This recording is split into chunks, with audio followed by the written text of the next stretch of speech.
Good morning. How's everybody today? I got to tell you, when I walked in here at 8:45 this morning and I felt 70-degree temperatures, I was like, yes! When last week it was, 49 degrees? So thankfully we have heat this week, obviously. It's good to see everybody here nice and warm and cozy, even though I can't see half your faces.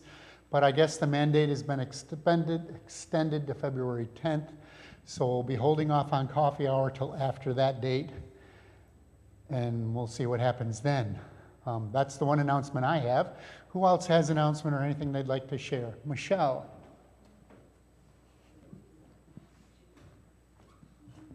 I have a praise for the kitchen cupboard.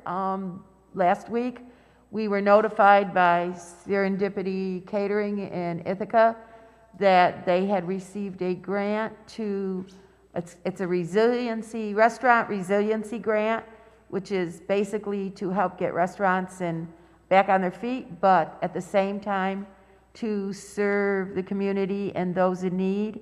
And from now till the end of March, we will receive 125 meals a week, all prepared by the restaurant, come in containers, pop in the microwave, and eat. And I was told the first round was delicious. So we're really excited about this for our families and all, that they'll get a restaurant-style, healthy meal every week. Praise the Lord. That's wonderful. Who else? Suzanne. Oh, Bonnie's here first. Good morning. I have a slight update for my cousin Mo, who is going to be going through hip surgery, but has hit kind of a brick wall. He lost his job a while ago because of all the medical issues he's having. He is a nurse. And so I told him we'd pray for him. The medication he has affected his kidneys, and they say his kidneys are failing. He also has heart issues from the medication he's on for his heart, to help his heart get to a point where he can have the surgery, has affected his kidneys. So his one leg is getting very weak, and he's having trouble doing the PT to help his heart so he can have the surgery for his hip. So he's got multiple issues, and he's still waiting to be filed for disability so he can collect some money for income. So he's waiting on that as well. Thank you, Bonnie. So we want to keep Mo in our prayers. I would like to thank everybody for their prayers for my little heart issues. I had a test done 2 weeks ago, and it was all good and fine, and nothing needs to be done. They don't want to see me till next year. So thank you, everyone. Definitely a praise. Our church secretary, Amy, contacted me this morning. She's having a pretty serious eye issue. She's scared. She has to go see a specialist about something with her retina and cornea, so we want to keep Amy in our prayers also. Pastor Dave called me this morning right after I got here because he was concerned that we didn't have any heat because they're down in Florida really enjoying themselves, until he told me it's only 32 degrees where they are. And I'm like, you went all the way to Florida for that, huh? And I said, well, you could be here where it's 6. So keep Pastor Dave and Ruth Ann in your thoughts and prayers also, although I guess it's going to warm up for them. Anybody else? Steve, I'd like to thank you for doing the message in the service today. Susan, it's great to have you back. She was scheduled to play last week, but I called her and said, nah, you don't need to bother. She was appreciative. Susan, it's all yours.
Yeah, I have a tendency to complain about the cold these days, but then I recall when we were growing up, this was normal. I mean, I just remember blizzards with snow halfway up the telephone poles or cars buried and all kinds of stuff. So, you know, when I think back on those days, I really can't complain.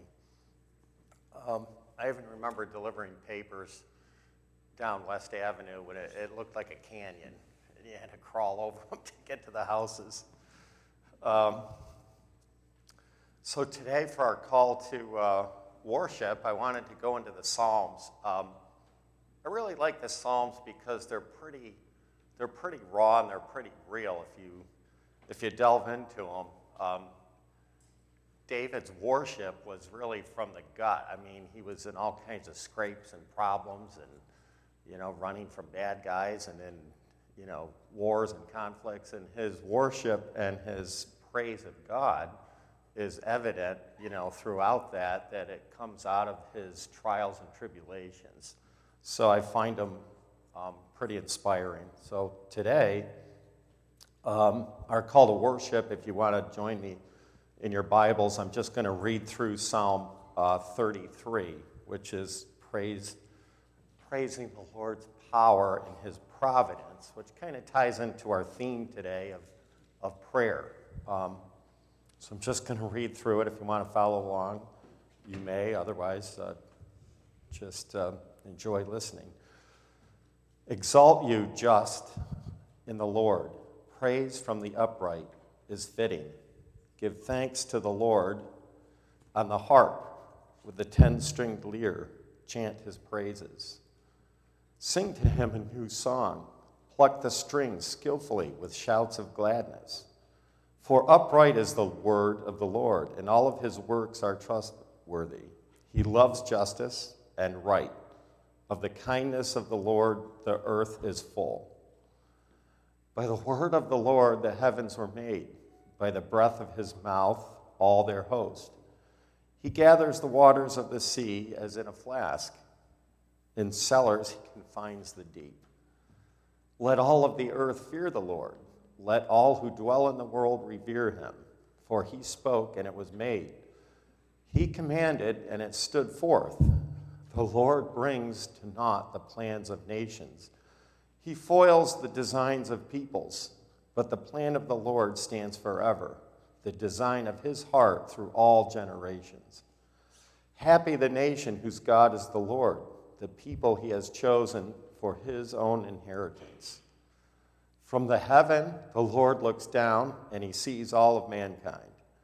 From his fixed throne, he beholds all who dwell upon the earth. He who fashioned the heart of each, he who knows all their works. A king is not saved by a mighty army, nor is a warrior delivered by great strength. Useless is the horse for safety. Great though its strength, it cannot provide escape. But see, the eyes of the Lord are upon those who fear him, upon those who hope for his kindness, to deliver them from death and preserve them in spite of famine. Our soul waits for the Lord, who is our help and our shield. For in him our hearts rejoice. In his holy name we trust. May your kindness, O Lord, be upon us who have put our hope in you. So let's take some moments to reflect on that and to look to the Lord in prayer. Lord, we just thank you for your word. We thank you for the inspiration of this psalm, how your sovereignty, your power, your provision just come through so strongly in this, Lord, that no matter what the chaos is around us, no matter how bleak the situation, no matter how good the situation, we can see your hand behind it. We can accept our trials and we can accept our tribulations because we know that you're there. And in spite of the chaos, your plan and your sovereignty will come through. Lord, I want to lift up some of the needs and praises we have from this morning. First of all, we want to give thanks and praise you for the blessing that our food pantry is receiving through these meals from Serendipity. We just hope that the folks that receive this understand that we don't live on bread alone, but every word that comes from your mouth, Lord. So let us be light and truth to them as we provide to their bodies through this blessing. We thank you for it. We remember Bonnie's cousin, Mo, going through a heck of a lot of stuff right now, Lord, and stuff that's scary, that's unnerving, that's uncertain.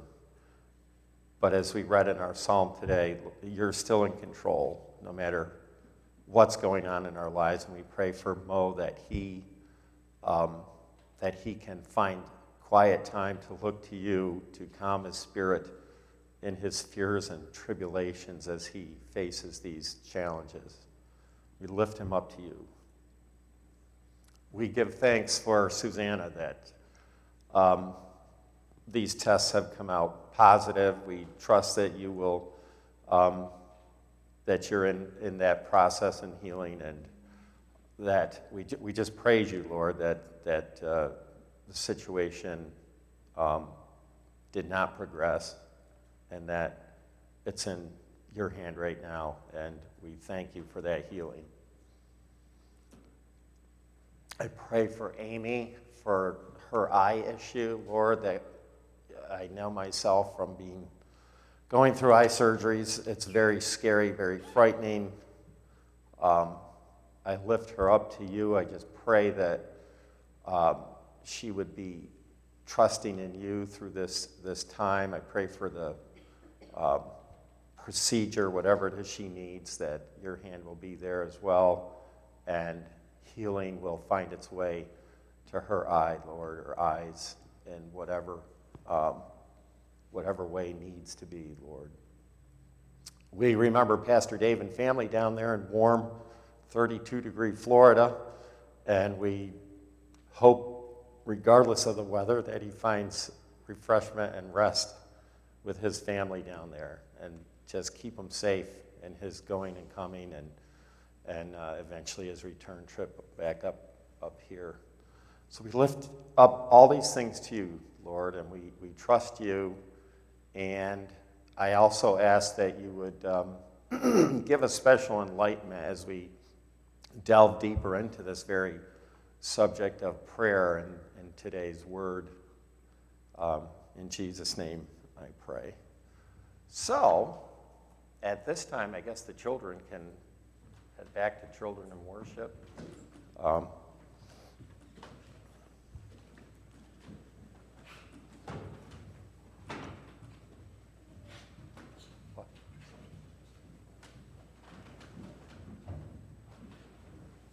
Oh, we're doing the offering now. Oh, yeah. Excuse me. First hymn up here, Precious Lord, Take My Hand, number 611 in your books. If you want to sing along, please, everybody, please stand.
Lord, we just thank you for these gifts and offerings.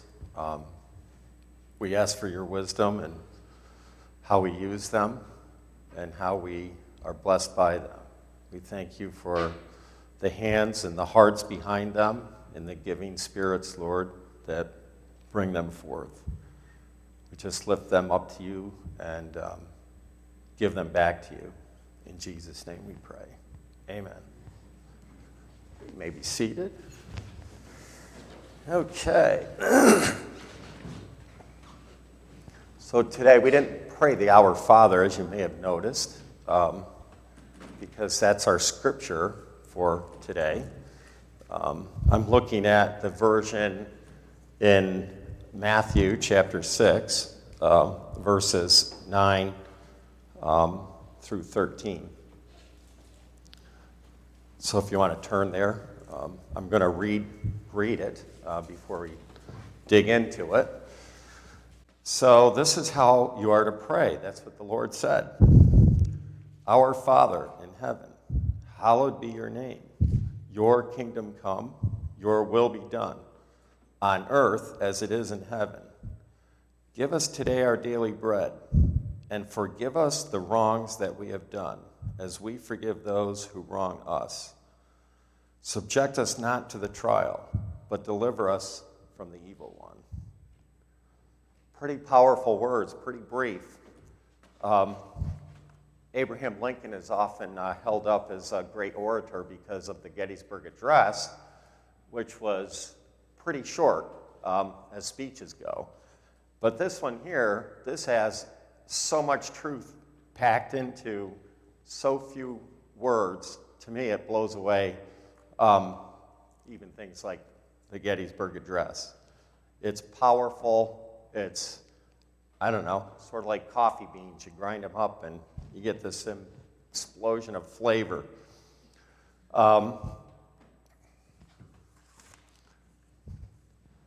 So really, for me, the Lord's Prayer has taken on a special meaning, I don't know, later in my life than I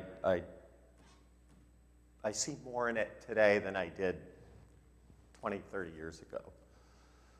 And it's got me thinking a lot about what is prayer. Or I should say, I started thinking a lot about what is prayer, and I came back to this as the answer. When you think about prayer, sometimes if you step back and just sort of contemplate it a little bit, you almost think, am I nuts? I'm sitting here, voicing myself to the silence, to, the universe, to whatever, to all that is. And, am I talking to a void? The cynics in our culture, in a materialist culture, they even make fun of us, that we need a crutch, we need this God, we need this prayer because, hey, we can't face their view of reality. And then you look around, there's prayer is conceived of in, almost every culture, all kinds of different religions. I had the privilege of studying some of those religions in seminary, and I also met them firsthand in the refugee camps that we were in. People, of different faiths from all over the world, and you see different ideas of what prayer is. In Islam, we saw prayer from our perspective, and I'm not speaking from their perspective, but from my perspective, it was kind of scary because it was very obligatory. We worked with people and refugees where, if they didn't do what they were supposed to do along those lines, they were kind of in trouble. It's kind of 5 times a day, facing a certain direction. It's very, lawful driven prayer in Islam. In Hinduism, we also worked with a lot of Hindus. Prayer is very much liturgical and formulaic. There's a lot of words, multiplication of words. There's mantras, there's repetition, there's honor to, the elders that have gone before. There's little temples in the home. So it's a very ritualistic, I guess I would say. And then you get down to Judeo-Christian heritage, and you see something really different that stands in contrast to a lot of the forms of prayer that you see in these cultures around us. And the key to it that, and we could delve into this in numerous passages throughout Old and New Testament, but to me it boils down to it's a relationship. And that's the difference. We don't pray out of obligation or fear or law or ritual. Our prayer comes forth from a relationship with the Lord, with God. And that's what, why I used the psalm this morning, Psalm 33 there, is David clearly has a relationship with God, because if you go through all these psalms, he didn't just sit down one day and say, I'm going to write a holy book, and create a religion. Those psalms are his deep cries from the heart throughout his life experiences, and he's turning to his Father, his heavenly Father, to pour out his heart. It's a relationship, and that is the key difference. And I'm sure we've all heard that before, because our faith is about a relationship, and because our faith is about a relationship, our prayer is about a relationship. And that's what's different in our heritage, at its core. Does that mean we don't have ritual? And, we do have formulas, we do have liturgies, we do have structures and the various traditions and denominations. But at the core of all of them is this idea of a relationship. So moving on from that, sometimes we get discouraged, because sometimes you're there and you wonder, I'm praying, is anyone listening? I've dialed, did anyone pick up? And I have this illustration. I don't know, me and ants, I love ants because they tell me so much about creation. And I remember one time, and I think I may have used this illustration before, I was watching some ants in my driveway, and they were those little tiny red ones. And they were building an arched tunnel. In other words, they weren't digging a tunnel. They were actually building like a covered walkway across the ground. And I was sitting there watching them, and I was thinking to myself, here I am, I'm a multi-dimensional sentient being, and I'm like, my world and their world can't possibly connect. They're communicating with each other on some level because they're completing this very interesting structure, which as an engineer, I like those things. But I'm thinking, how are they communicating? And furthermore, I'm so much, smarter than them, but I can't talk to them. They can't talk to me. So in a way, there's in Isaiah, it says God's ways and his thoughts are as high above us as the heavens are from the earth. And I was thinking, that's about how I come off to these ants, if they even know that I'm there. And so then I got thinking, well, how can God possibly talk to me? I'm like this ant, and he's, his thoughts are way up there, and there seems to be this gulf that I can't cross, just like I can't cross it to the ants and they can't cross it to me. Well, how can I have this relationship with this infinite being? And then it occurred to me, the difference between me and the ants and me and God and me and me and God is that God made the ants.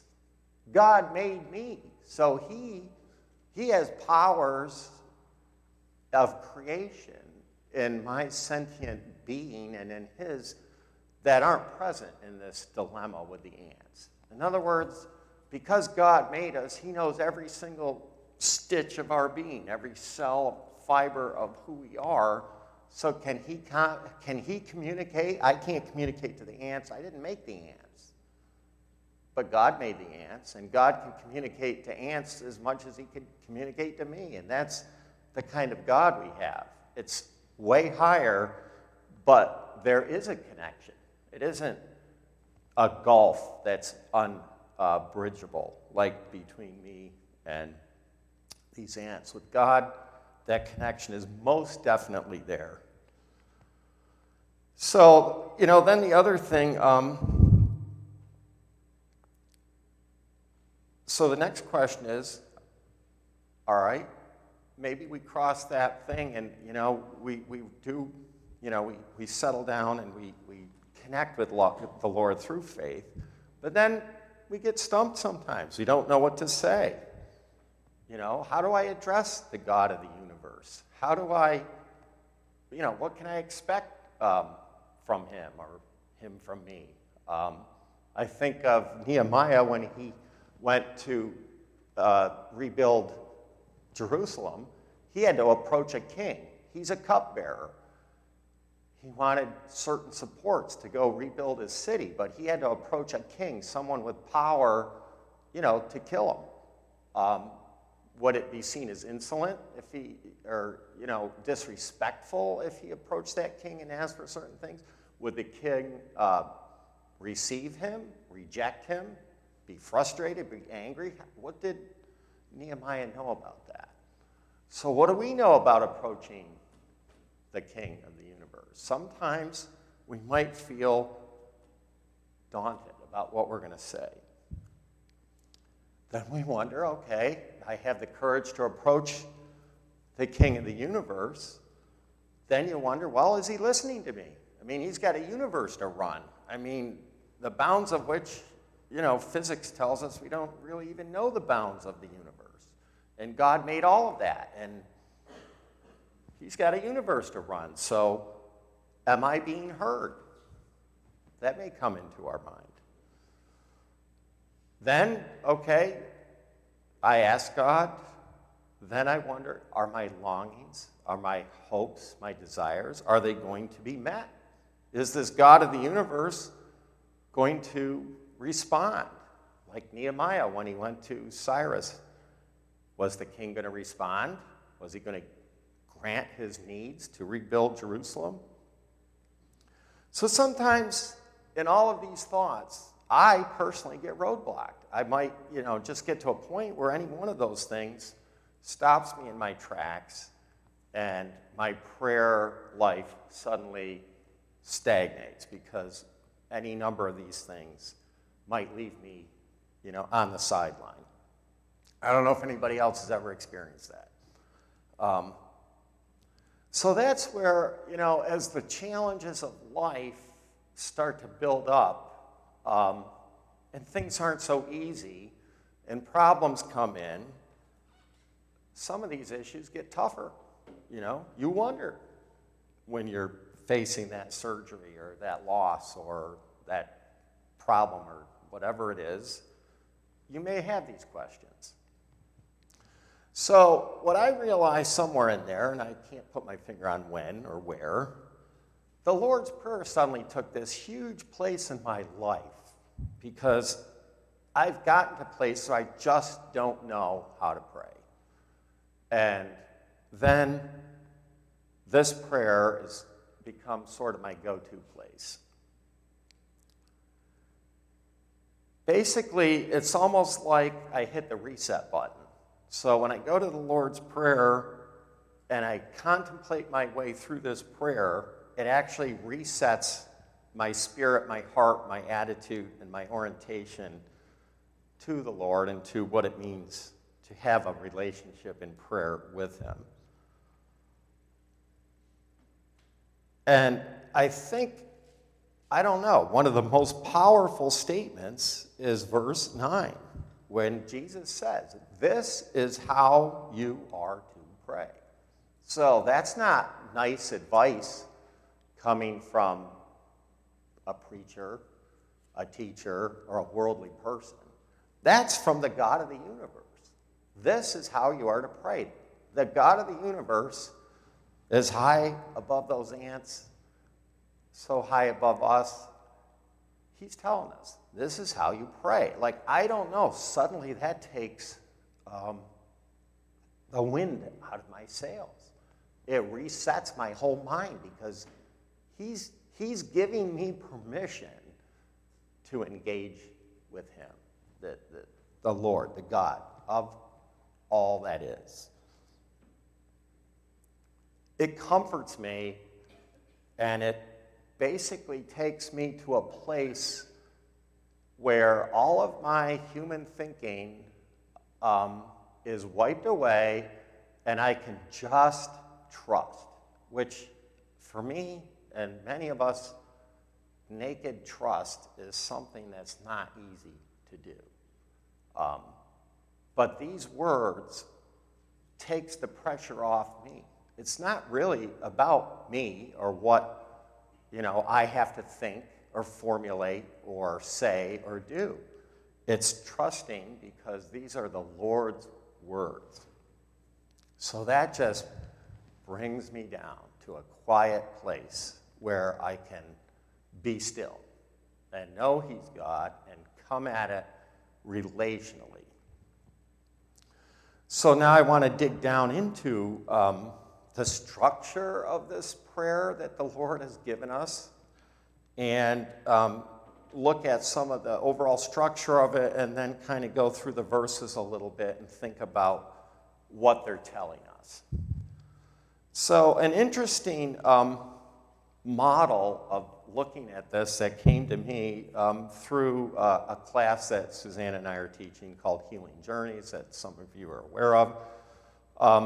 In Healing Journeys, they talk about healing being a relational process where we give up pride pathway, doing things our way, and we reorient our life to trust trail, which is doing things God's way. Pride pathway means I choose, I dictate, I call the shots, and I ask God to come along as, my helper. All right, but on trust trail, we give up, our way, and we cast our trust upon the Lord, and we go a different way. And when we start to go the trust trail way, we start laying the foundations for healing, for wholeness in our lives. And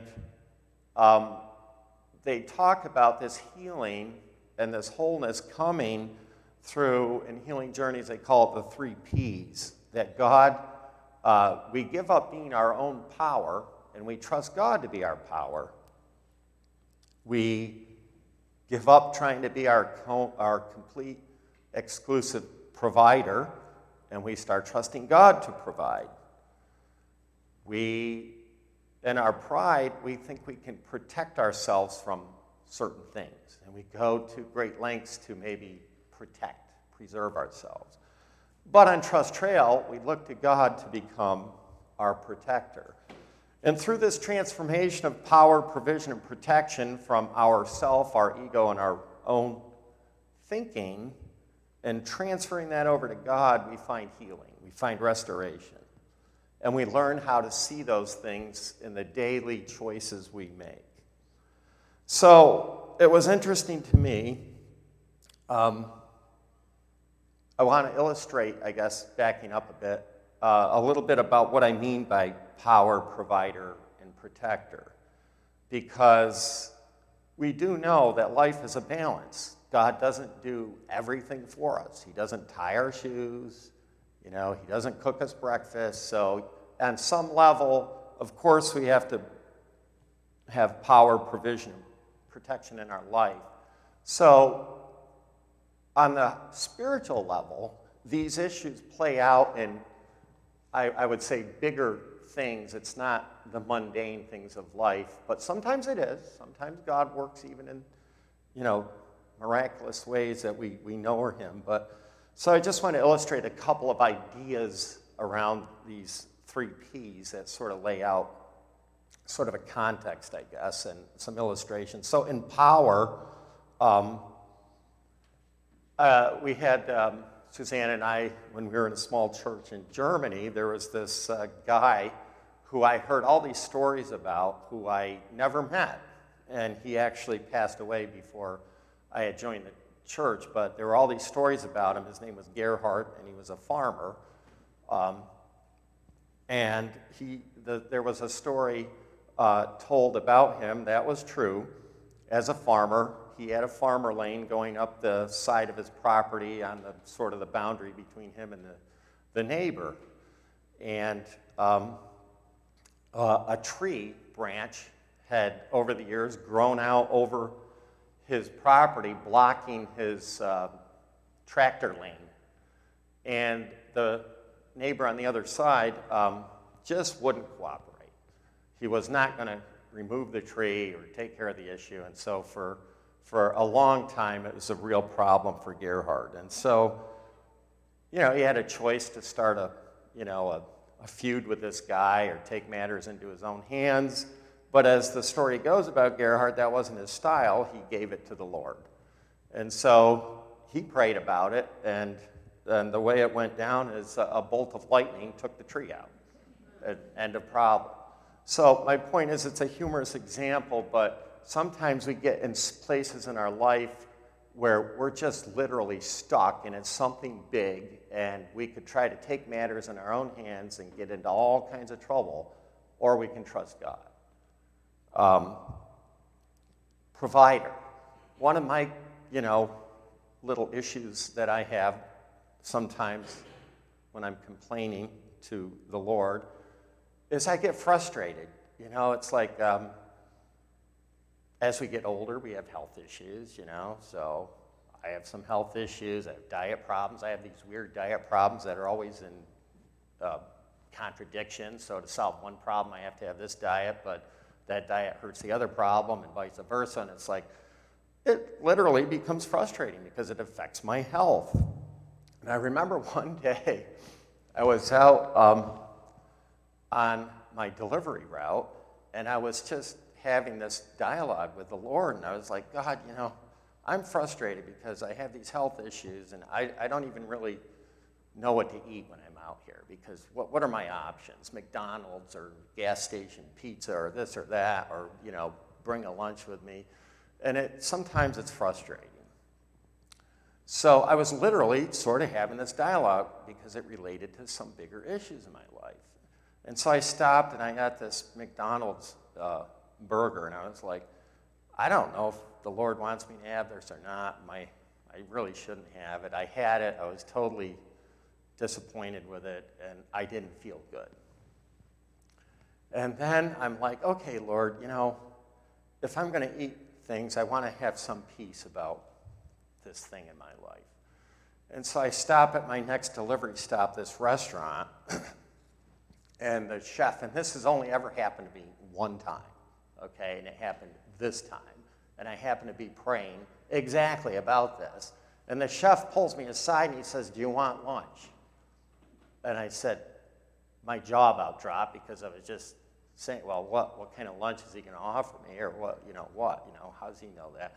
So he says, all right, I'll give you, whatever. It ended up being this big fat hamburger with all these toppings on it, which I wouldn't have chosen for myself. But in that moment, I felt like God was saying, yeah, you have good choices when I make them. So if I give you this thing now to bless you, I will take care of whatever dietary problems you have. But I've never had it happen before or since. But it happened when I was praying that very thing. So God gives us good choices. Sometimes we want to be our own provider. We make bad choices, and we're not under his protection. But when he makes those choices, even something that we wouldn't choose because we don't think it's good for us, he may provide it because he will also protect you in it. So God is a provider. Protector. Okay, does God protect me from every little thing in my life? No. Do I have trials and tribulations? Yes. But God is there in the big things. And when you get cornered, those are the times often when he shows up and you can't predict it. And another story I have around that was we have a friend in Germany who's Egyptian. His name's Aliyah. And he, years ago, was an evangelist in Egypt. He's since moved to Germany with his German wife and family. But when he was over there, or even on a trip back there, I can't recall, he tells this story about God's protection. And he used to evangelize all over the country of Egypt in remote locations, dangerous places, all kinds of places. And one day he was on his way in a car to a certain location. And he was driving through the countryside, and he came to a place where, I don't remember if it was woods or crops or something, but a group of brigands blocked his car. They jumped out of the side, whatever it was, the woods. They stopped his vehicle, and they were armed. I don't know if they had guns or machetes. I don't remember exactly what it was. They made him get out of the car, and, basically he was going to be killed and robbed right there. And he prayed, and this is firsthand, true story, straight from the horse's mouth. These guys were about to do whatever they were going to do, and all of a sudden, they were all alarmed, and they took off, running. And somehow, one of them, in that process, was referring to the big men that were present. Like in the conversation, I don't know exactly what was said. There was some indication about, let's get out of here because of those people or whatever. I don't know what it was. But they ran because there were some beings present that scared them. Elijah didn't see them, but they were talking about it. And his interpretation is angels. Okay? God protected him in a moment where he was about to meet his demise. So does God protect us in every little thing? No. But sometimes in our lives, we get that kind of protection. So now I want to take a look at these verses, I guess, and kind of go through them a little bit. And the big structure, I just simply want to point out that verse 10 is the power of God, all right? I see in this prayer these three P's. Our Father in heaven, hallowed be your name. Your kingdom come, your will be done on earth as it is in heaven. That's the power of the universe coming from the throne of God, declaring that his will shall be done. That's God's power. Then if you look at provision, we see in verse 11 and 12, the provision of God. Give us today our daily bread, and forgive us the wrongs we have done, as we forgive those who have wronged us. So what are we getting here?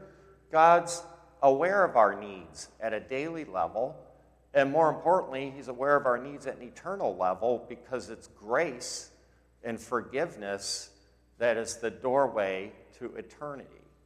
All right? With forgiveness and grace, all things are possible. Without forgiveness, without grace, nothing's possible. So God provides for us our daily needs here on planet Earth, and he opens the way for us to receive that in eternity. So that's God the provider. Then if you look at verse 13, it's God the protector. Subject us not to the trial, but deliver us from the evil one. I would say that Elijah was delivered from the evil one that day. I would say that God gives us a way out of our trials if we slow down enough to stop trying to be our own power, provider, and protector. He will show us how to avoid the trial. He will bring about ways to protect us from horrors we may not even imagine.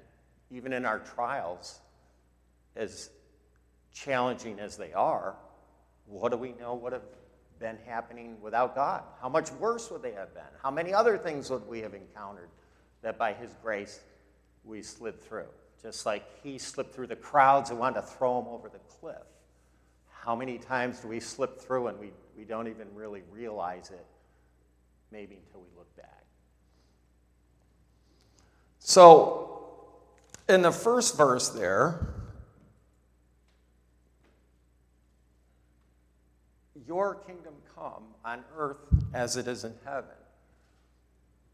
God expects us as his people, trusting in his power, to be the salt and light of this earth. That means this prayer emboldens us to go out and make change in this world for his kingdom, to bring his kingdom out and to be the representative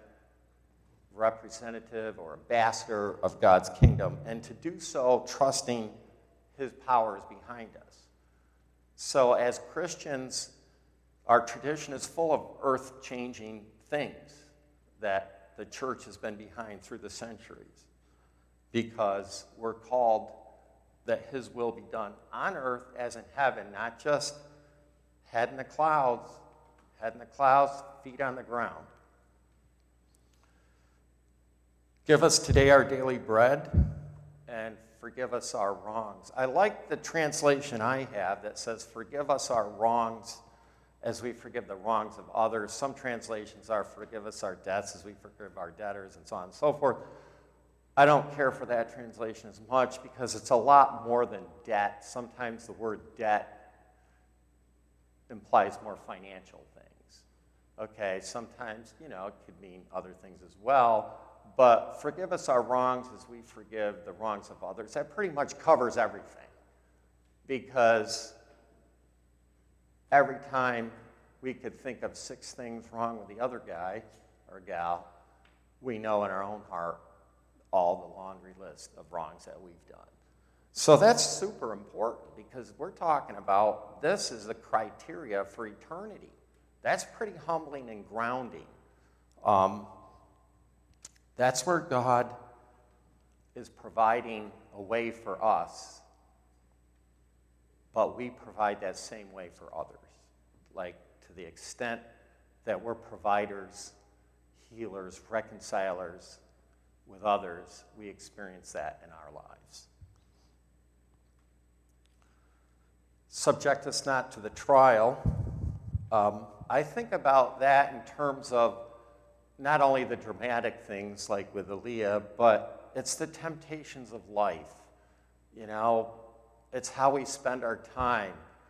And temptation isn't always black and white, or it wouldn't be temptation. So sometimes we can encounter this in every aspect of our life, in our physical needs and our emotional needs and how we spend our free time. And so sometimes, it's not like God is, an ogre up there. He wants us to be joyful. He wants us to be free. He wants us to have abundance. But sometimes we get a bit off the rails. So if we are putting things before the Lord on a daily basis, it keeps things on the rails. We will be delivered from temptation. We will be delivered from going off into the weeds too far if we step back and trust God. So all of this stuff here, back to my opener, is about a relationship, isn't it? Everything here is so relational, it's unbelievable. It's about forgiving others, being forgiven. The opening reference that we've all heard many times when it says our Father in the original language, we understand that means daddy. So, right, that's amazing. That's not like a religious book. This is in the vernacular. This is at our level. He's our daddy. That's pretty touching. That's relational. That's not a technical word for God. It's a in the streets word for God in the relationship of life. And that's what the whole prayer is, and that's what's so amazing about it. And so if we put it in that perspective, that we're coming to Daddy, and why do we have the courage to ask him? Why do we trust that he will hear us? All those questions I opened up with. Because he's our daddy. And we all know what daddy means in a loving household. Or mommy. Because that's the care, the provision, the power, and the protection that God has for us in a relationship. And that's way different, than going through rituals and liturgies and multiplying words and trying to, get God's attention, if you will. We already have it. He already has our attention. He already has us in mind, just like you have that for your child. So to me, the Our Father is like this incredible consolidation. Like I say, it's like a coffee bean. It explodes in meaning and relationship. So when you get lost, you get tired, you get weary, you get doubtful, hit the reset button and go to the Lord's Prayer. And don't just say it. Pause and think on every little morsel of it and what it means. And trust, these are his words. The universal king, those are his words, and this is how we pray. We can trust in that. Let's close in prayer and then our closing hymn. So I'll just, Lord, we thank you for your prayer. We're not going to recite it now, but we're going to let it sink into our hearts. I'm going to read it, and we're going to end with that, Lord, and we're going to just give it back to you, Lord, and take this truth, take it home with us in our hearts. This is how you are to pray. Our Father in heaven, hallowed be your name. Your kingdom come, your will be done on earth as it is in heaven. Give us today our daily bread, and forgive us the wrong that we have done, as we forgive those who wrong us. Subject us not to the trial, but deliver us from the evil one. Amen.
Lord, I just pray for your blessing on everyone here.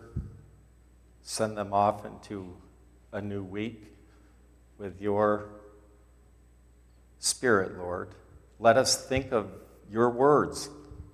Take some time out this week when we encounter trials, frustrations, tribulations, doubt, fear, anxiety, worry, all the things that weave through our lives, that we just step aside a bit and go through your prayer the way you taught us to pray, and to put whatever it is in your hands in faith and trust. Thank you for everyone who came today, and travel mercies out into the cold, back home. In Jesus' name I pray. Amen. Thank you all.